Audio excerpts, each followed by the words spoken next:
নমস্কাৰ ধুনিয়া ৰিলছ আপোনালোকৰ বাবে এইযোৰ হৈছে পিয়ৰ টছৰ খুবেই ধুনীয়া যোৰা ব্ৰকেট ডিজাইন কৰি খুব ধুনীয়াকৈ বনোৱা হৈছে এইযোৰ হ'ব ব্লেকত গছ বুটাৰ ডিজাইন কৰা হৈছে ধুনীয়াকৈ আৰু কাপোৰযোৰ ধুনীয়াকৈ ৰেডি টু হৈ আছে এইযোৰা ল'ব পাৰিব 5700 ৰুপিছত আৰু এইযোৰ হৈছে খুবেই ধুনীয়া পিয়ৰ টছৰ ৰেড আৰু য়েল্লোত কৰা হৈছে ধুনীয়াকৈ এইযোৰ ব্ৰকেট ডিজাইনতে কৰা হৈছে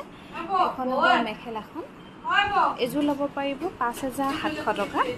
5700 ৰুপিছত ধুনীয়াকৈ ল'ব পাৰিব আৰু এইযোৰ হৈছে খুবেই ধুনীয়া এইযোৰ ৰেড আৰু ব্লেকত কৰা হৈছে ইয়াতে কিন্তু সাইড পাৰি নাথাকিব এনেকৈ সিম্পল কৈ সাইডৰ এনেকৈ বুটা কৰি দিয়া হৈছে ধুনীয়াকৈ এখন হ'ব মেখেলাখন এইযোৰ ল'ব পাৰিব 5700 টকা আৰু তাৰে অল্টাৰনেটিভ পিস হ'ব এইযোৰ মেৰুন আৰু য়েল্লোত কৰা হৈছে ধুনীয়াকৈ 5700 ৰুপিছত ধুনীয়াকৈ ল'ব পাৰিব আৰু এইযোৰ হৈছে ব্লেকত খুবেই ধুনীয়া ব্ৰকেট ডিজাইনত খুব ধুনীয়াকৈ সিম্পলত কৰা হৈছে সাইড পাৰি থাকিব এনেকৈ এটো হ'ব সাইড পাৰি আৰু মেখেলা হ'ব এখন এইযোৰ ল'ব পাৰিব 5500 টকা ৰেডি নকৰাকৈ 5500 টকা ধুনীয়াকৈ ল'ব পাৰিব